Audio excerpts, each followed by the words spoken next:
Gran parte del imaginario popular concibe al fantasma como una entidad que persigue a un individuo. Primer caso real, las fotografías familiares viejas se caían reiteradamente de la pared. El segundo caso sucedió en Valparaíso, en Chile. Lo notable es que los fenómenos no se manifestaban cuando la casa estaba vacía, sino cuando era habitada. Rutas malditas. Imagínese estar ahí tranquilito en el auto, en la ruta, volviendo durante, no sé, la media tarde de la noche y sentir que hay algo detrás de usted. Una de las historias que escribí es el fantasma de la casa de gobierno. En una de esas tantas fotos sacadas y después de años de leyendas y cuentos de misterio, al fin se obtuvo la imagen de la famosa niña fantasma que deambula por la gobernación.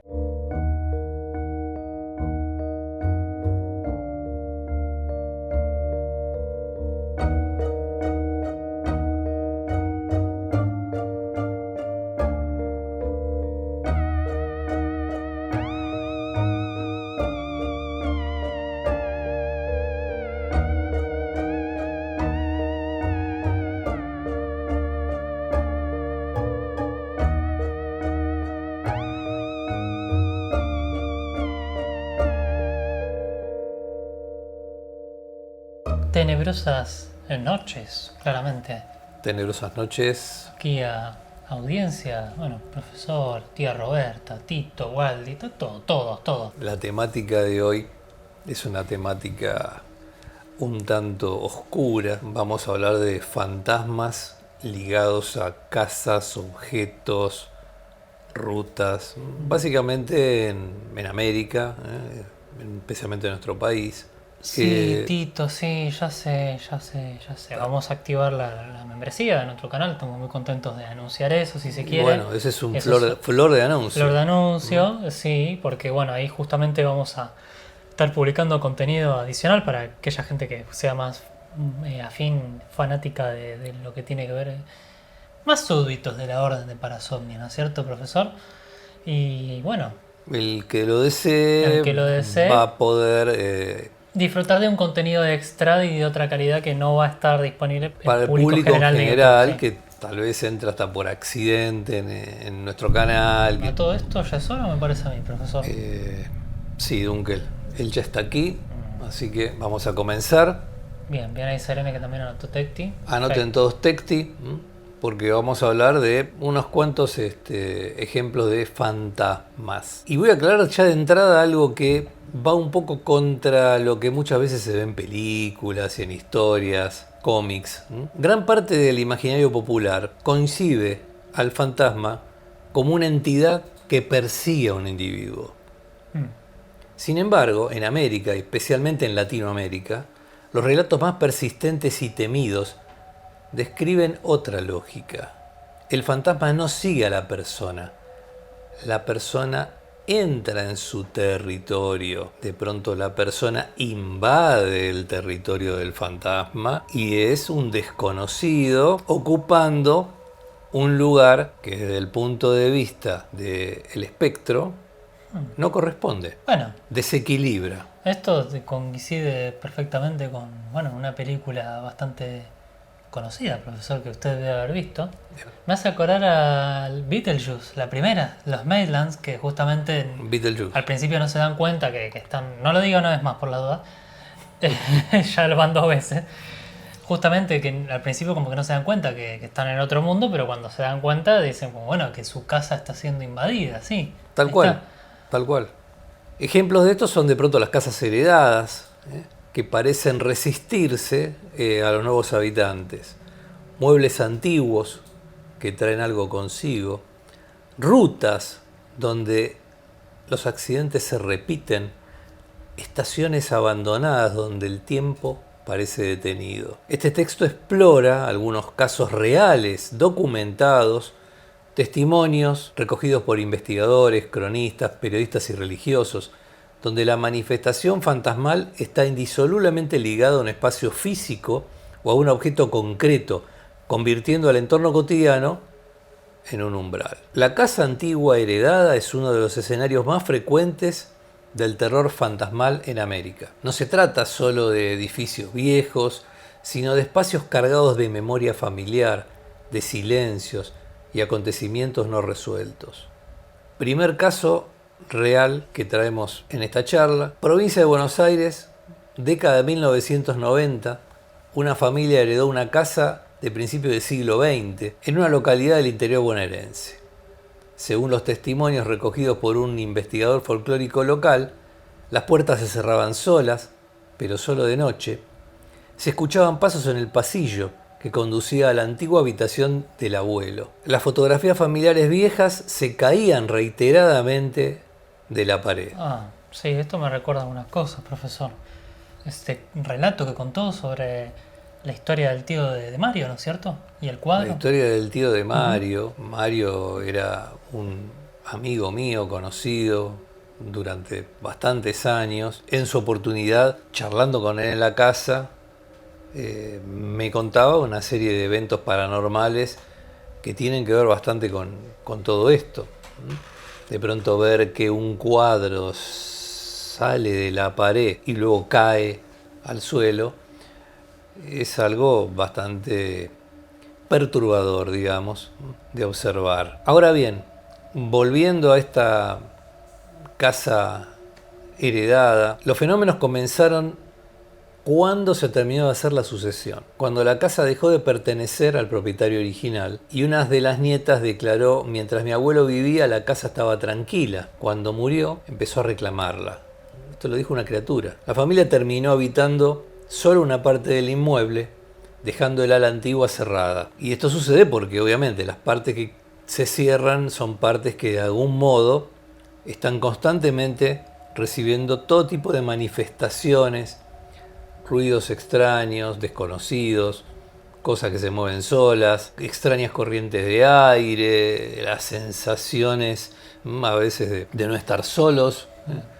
En fin, en numerosos casos, saltando ya este tema, la casa parece reaccionar ante la llegada de extraños, incluso cuando estos son los herederos legales. El segundo caso sucedió en Valparaíso, en Chile. Se llama la Casa de Cerro Alegre, una vivienda del siglo XIX, convertida brevemente en pensión y que fue abandonada tras denuncias reiteradas de huéspedes que aseguraban sentir empujones en las escaleras, oír llantos provenientes de una habitación clausurada, ver una figura femenina reflejada en los espejos del pasillo. Investigaciones posteriores revelaron que la casa había sido escenario de una muerte violenta a finales del siglo XIX.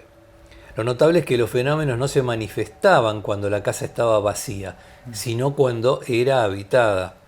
Aquí el fantasma no busca ser visto, busca desalojar. Sí, esto, me hace acordar un poco a varias películas de terror, profesor. Entre ellas, House on the Haunted Hill o La Casa de la Colina Embrujada. Usted la habrá visto, ¿no es cierto? Excelente Dirigida película. por William Castle. Ahí la tenemos ese hermoso póster de La Casa de la Colina Embrujada. Y protagonizada nada más ni nada menos que por Vincent Price, uno de sus actores preferidos. Absolutamente. También. Ahí lo tenemos. Con esas expresiones geniales de su rostro, igual. Un maestro del terror. Sí, totalmente. Así que y la trama es muy curiosa. Justamente el protagonista, que es Vincent Price, es un millonario y está tratando de cazar, por así decirlo, o hacerle pisar el palito a su esposa, que claramente es una cazafortunas con la que se lleva bastante mal, vamos a decirlo de esa forma. Y lo que hace es encierra a 5 personas, ahí están justamente, las podemos ver, encierra a 5 personas durante esta mansión encantada, entre comillas, que después, quienes vean la película verán si realmente estaba o no estaba encantada.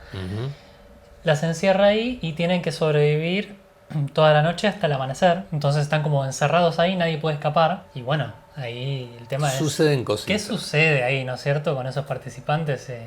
Y ahí lo tenemos a Emergo, uno de los... Así lo llamaban, el esqueleto que manejaba.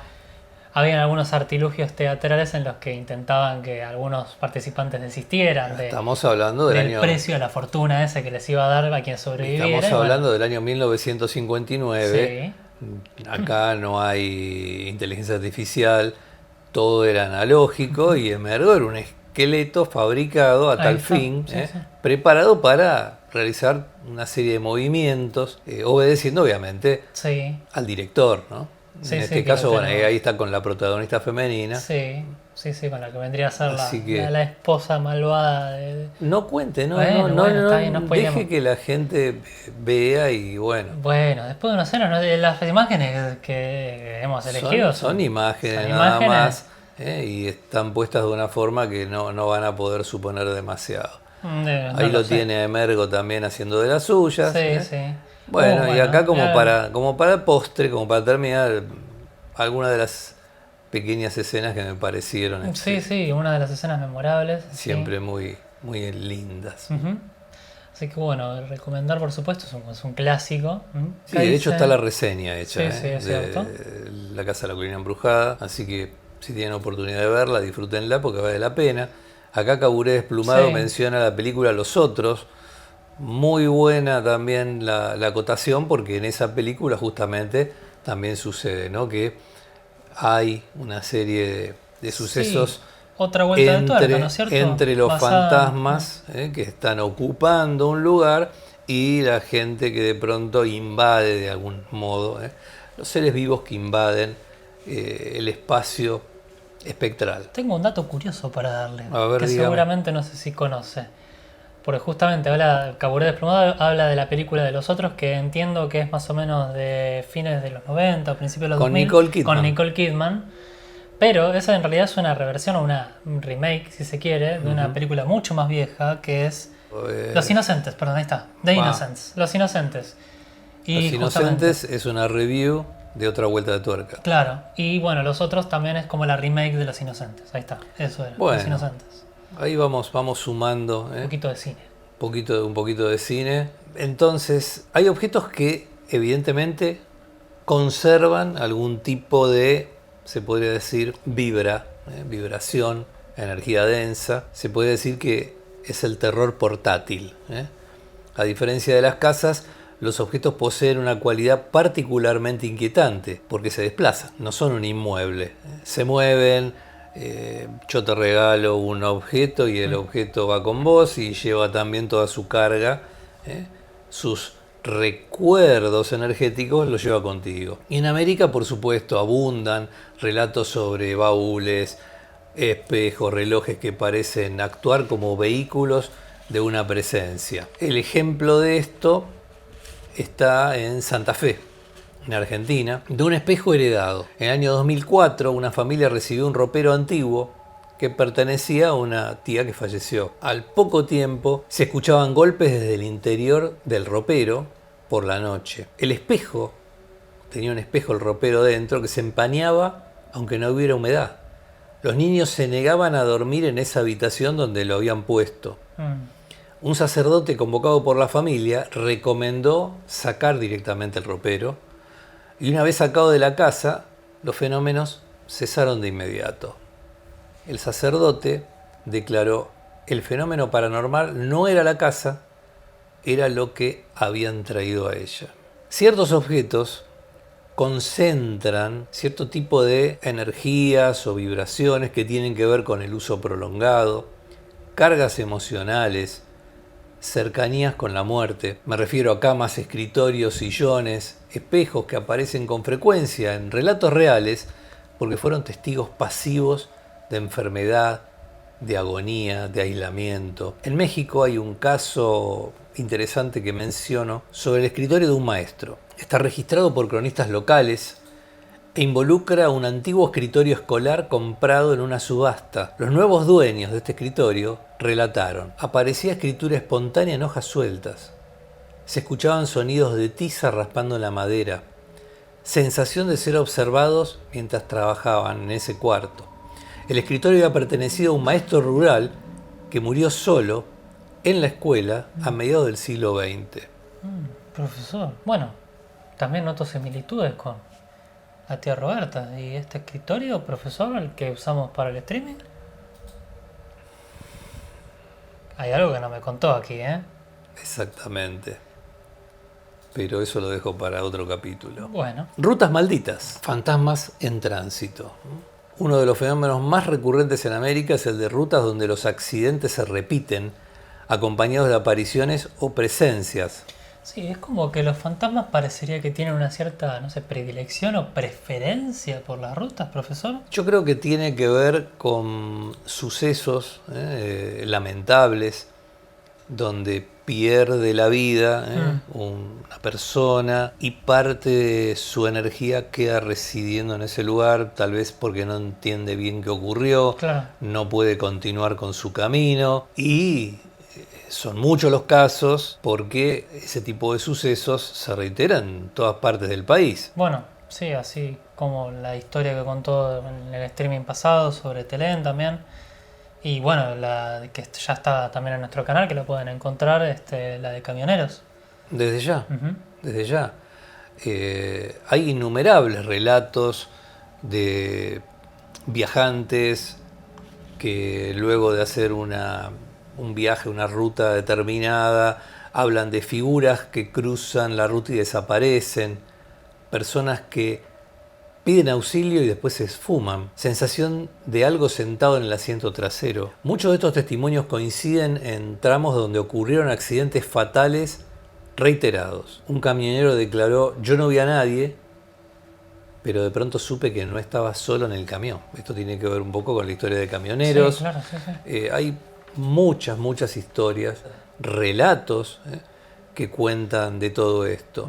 Ay, mira, qué horrible. Imagínese estar ahí tranquilito en el auto, en la ruta, volviendo durante, no sé, media tarde de la noche y sentir que hay algo detrás de usted, ahí acompañándolo en el asiento. No es nada No agradable, es nada agradable, es una sensación tremenda, se siente un frío en la nuca aterrador, en fin. Varios casos de conductores que relataron haber levantado una joven vestida de blanco, parada al costado de la ruta. Sí. Sube al auto, indica una dirección, guarda silencio luego y desaparece justo antes de llegar. Investigaciones locales han asociado el fenómeno con una mujer fallecida en un accidente en ese mismo tramo. Las estaciones ferroviarias abandonadas concentran un tipo particular de fenómeno, se podría decir el eco de lo que fue. Por ejemplo, la estación Anchorena, en Uruguay. Vecinos y exploradores urbanos reportaron sonidos de trenes inexistentes, silbatos en la madrugada, sombras moviéndose en los andenes. No se observan apariciones claras, sino una reconstrucción sensorial del pasado, como si el lugar se negara a aceptar su abandono. En países como Cuba, República Dominicana y Colombia, los relatos se concentran en antiguas casas coloniales, en ingenios azucareros. Ah, los ingenios, profesor. Me está haciendo acordar a la historia del familiar en los ingenios azucareros. Aquí en el norte de nuestro país. Exactamente, todas las leyendas sobre el familiar en las plantaciones, Sí, como sí. se ve allí, que son realmente aterradoras y que más allá de que tengan un trasfondo social que está evidenciando a veces el trato injusto o digamos la diferencia entre el dueño del ingenio o el capataz y los obreros, algo sucedió en estos lugares que escapa un poco de lo cotidiano, de lo acostumbrado. Por ejemplo, en Colombia, en el Valle del Cauca, se habla mucho del caso del ingenio abandonado, donde investigadores han registrado testimonios de trabajadores que oían cadenas, que sentían empujones, veían figuras sin rostro entre la vegetación. Aquí el fantasma se vincula al trabajo forzado y la explotación, mostrando cómo el espacio conserva la memoria del dolor colectivo. ¿Por qué estos fantasmas parecen tan reales, asustan tanto? Porque no dependen de la creencia individual. Se manifiestan en espacios cotidianos, no pueden ser escapados fácilmente. Pero el fantasma no persigue, insisto en esto, el fantasma espera. Desde una lectura antropológica y simbólica, estos fenómenos se expresan. Puede haber un duelo no elaborado, memoria traumática, resistencia al olvido.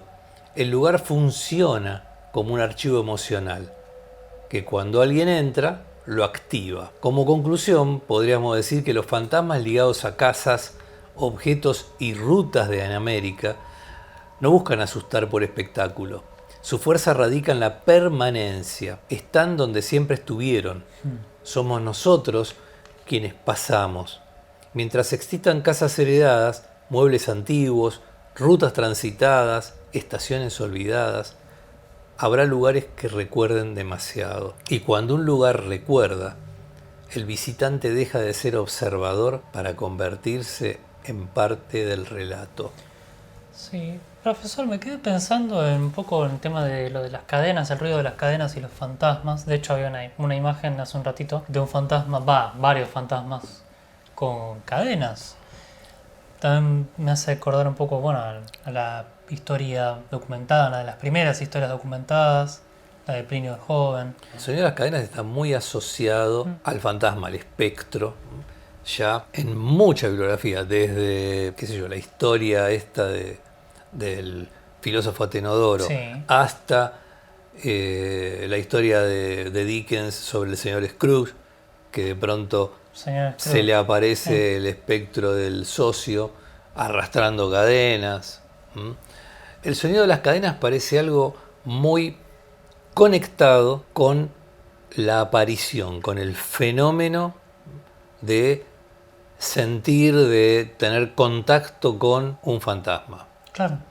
Esto me hace acordar el relato de Jorge, un muchacho que vino a trabajar, a hacer unos trabajos de albañilería hace muchísimo tiempo en mi casa. Él me contaba que le fascinaba buscar enterramientos. ¿Por qué? Porque en la tradición de su pueblo, él, digamos, vivía en una zona cercana a precordillera, no voy a decir exactamente dónde, resultaba que se sabía que había cementerios de nativoamericanos y entonces algunas de estas personas cometían, se podría decir, la profanación de querer hallar dónde estaban esos cementerios, porque no lo hacían con una finalidad, digamos, científica, que Claro. tampoco por eso sería justificable, pero esta persona lo hacía por curiosidad y tal vez para ver si encontraba algún valor. Esa es la realidad. Claro, como para una suerte de buscar así como un tesoro, podríamos Una decir. búsqueda de tesoro, se Sí. puede decir. Y esta persona encuentra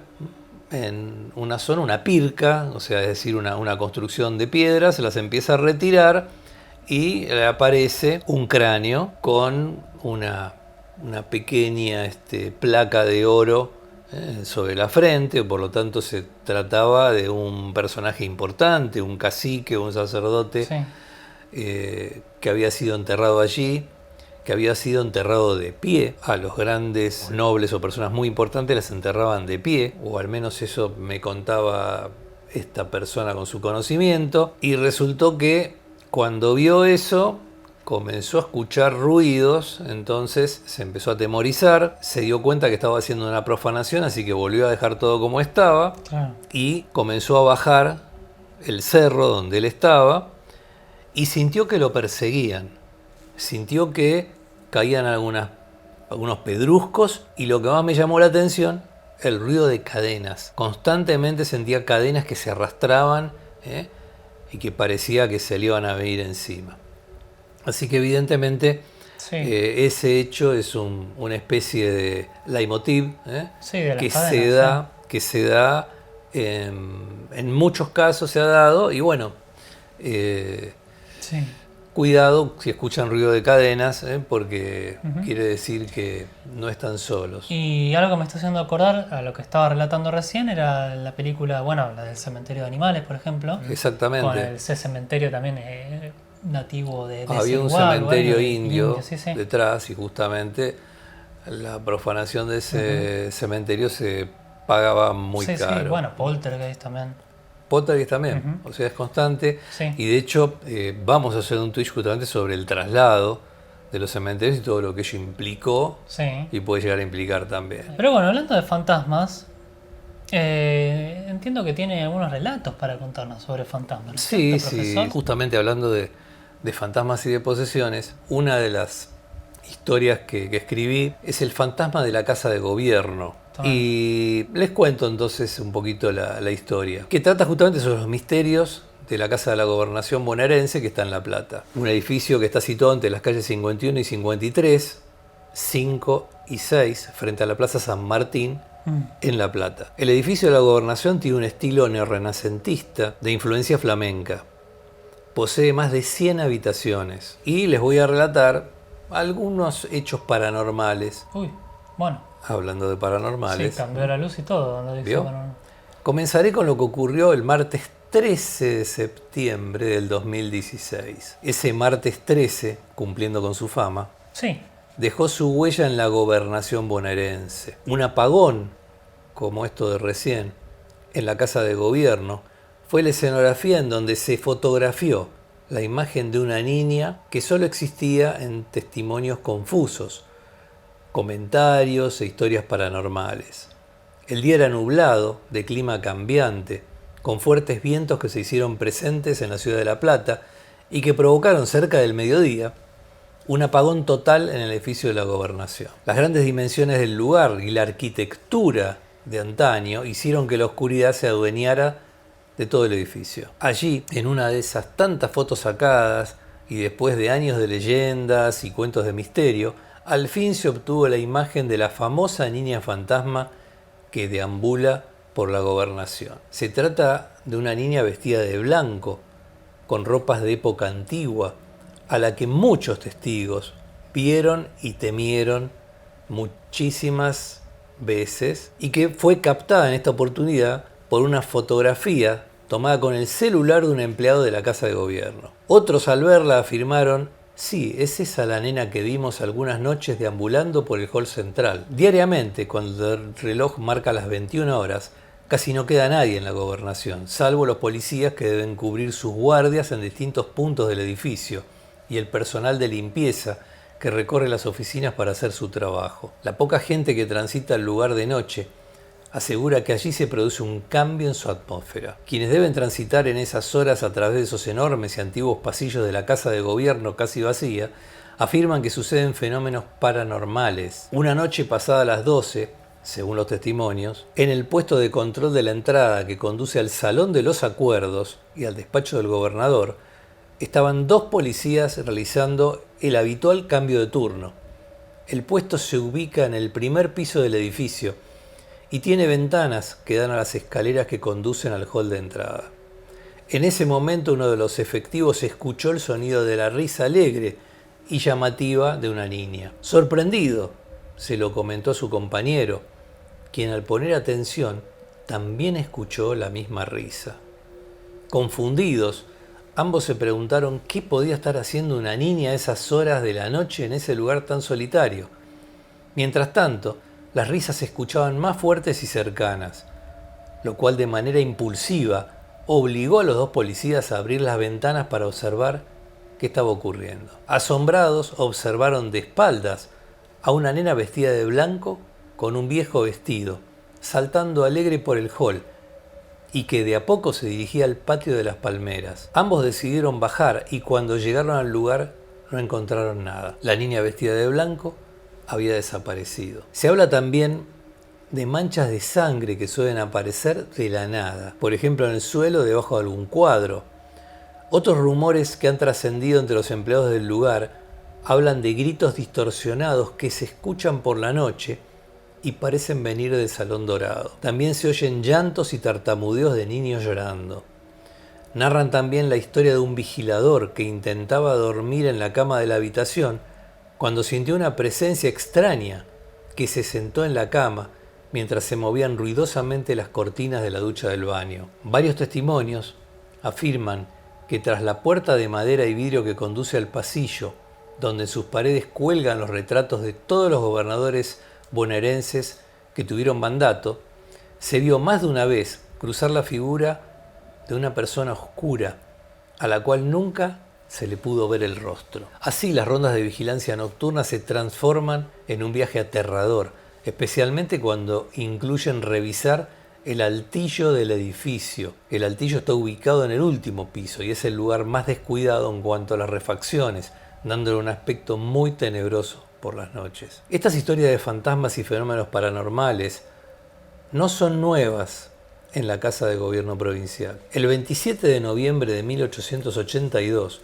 durante la presidencia de Julio Roca y la gobernación provincial de Dardo Rocha, fue colocada la piedra fundamental de este edificio y al año comenzó la construcción de este. Sin embargo, 5 meses después, las obras tuvieron que detenerse ante la aparición de restos óseos de aborígenes. Los cuerpos formaban parte de antiguos enterramientos y fueron analizados años después por el coleccionista Francisco Moreno, fundador del Museo Arqueológico y Antropológico, que se establecería poco más tarde en La Plata. Él recomendó preservarlos para incorporarlos a ese museo y exhibirlos al público. Descubrimientos como este se repitieron en varios puntos de la ciudad. Por esta razón cuenta una leyenda que el edificio fue construido sobre un antiguo cementerio querandí. Si realmente así es, se trataría entonces de una profanación y de algún tipo de respuesta ante ella, como venimos diciendo, por parte de quienes ahí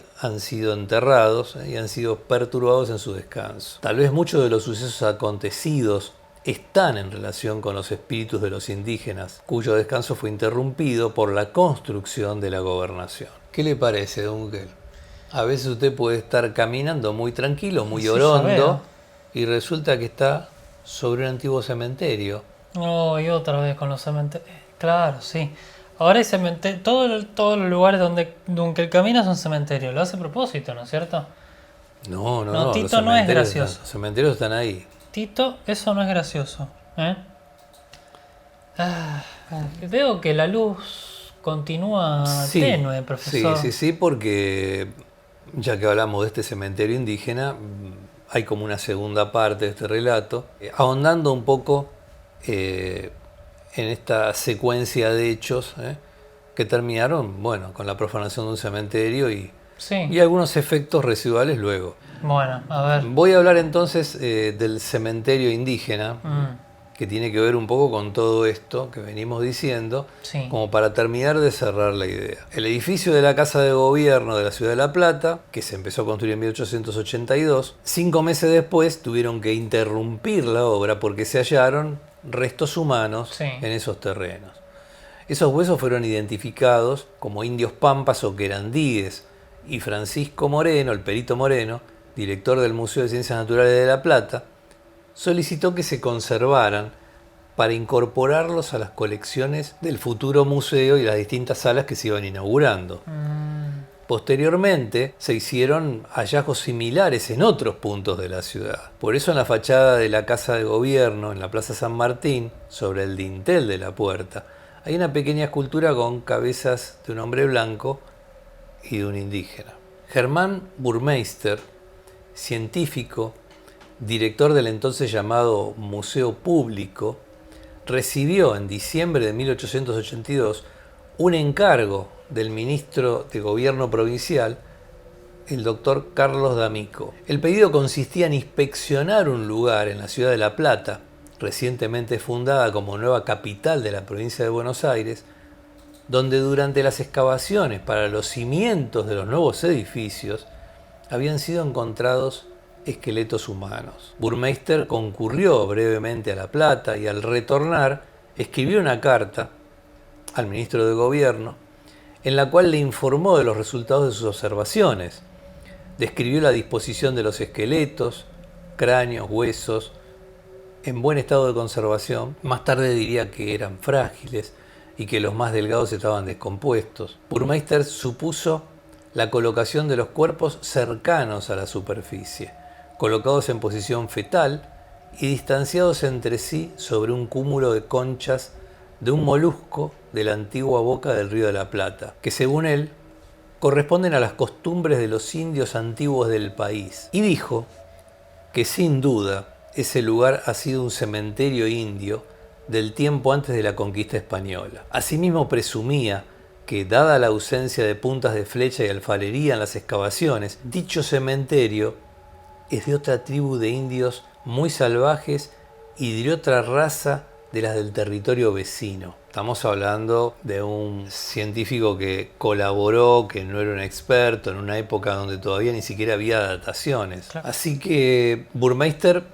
manifestó que estaba muy interesado en terminar de estudiar esa excavación, tratando de más o menos datar la antigüedad de esos restos. Él había pedido alistar peones para el trabajo y preparar cajones vacíos de fideos y papel de fresa, papel madera, para embalar los objetos en el modo conveniente, que no se rompiera nada.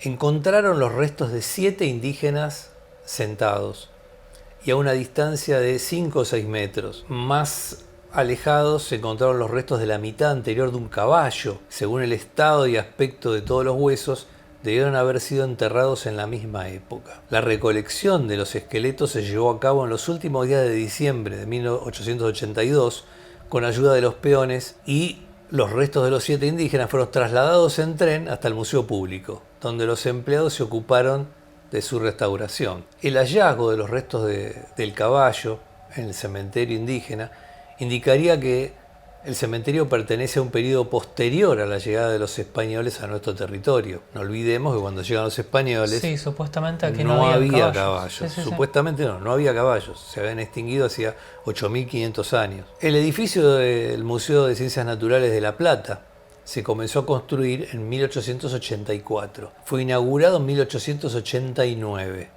Y ahí se depositaron más de 5.000 restos de aborígenes, que fueron exhibidos durante décadas, cientos de nativos de nuestro país expuestos en vitrinas.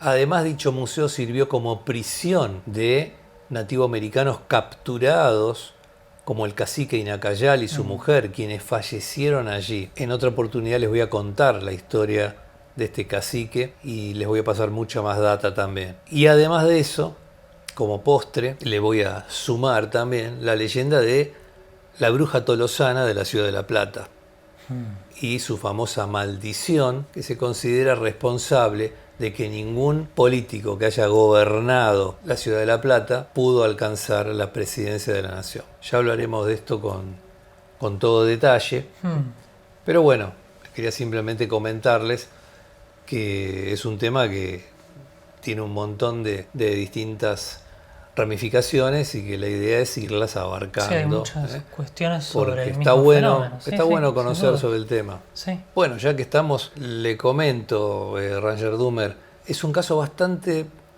reiterado que las personas de pronto sientan que en la cama se sienta otra persona, se mueve la cama, o al menos perciben ellos que se mueve, y no hay nadie. El caso que yo conozco tiene que ver justamente con un personaje que le mando un abrazo al cielo, a Mario. Él comentaba que su tía en la casa perdió a su marido, falleció el marido, y cuando aún su marido vivía, cuando se acostaba, casi siempre en la cama, a los pies de la cama, también se acostaba un perro grande que ellos tenían, y el tío daba como una patadita para que el perro le hiciera lugar y lo dejara acostar. Cuando el tío falleció, ella de noche seguía sintiendo que a cierta hora alguien se sentaba, entraba en la cama y de golpe escuchaba al perro aullar de dolor porque sentía la patada y salir corriendo. O sea que no solo ella, sino también el perro sentían que alguna presencia entraba en la cama. Claro, es una repetición, una reiterancia de esas que Así que ha comentado de los fantasmas. Por supuesto, Ranger Doomer, que no va a poder corroborar porque no hay nadie. Claro, no se trata de alguien vivo, digamos, encarnado, sino que evidentemente son energías que a veces sorprenden con este tipo de manifestaciones. Son manifestaciones. Pero bueno, se nos acabó el tiempo, profesor. Se nos acabó el tiempo. Ya es hora, ¿no? Sí, ya es tiempo de irnos, así que... Suscríbanse como siempre si tienen ganas, si les gusta todo lo que es lo paranormal y se quedaron con ganas de escuchar de alguna temática, algo. Hay objetos malditos, hay un montón de cuestiones para disfrutar, podríamos decir, si les gusta el terror. Así que bueno, les invitamos a eso. Y a difundirnos, así podemos seguir haciendo este contenido. Haciendo todo este contenido.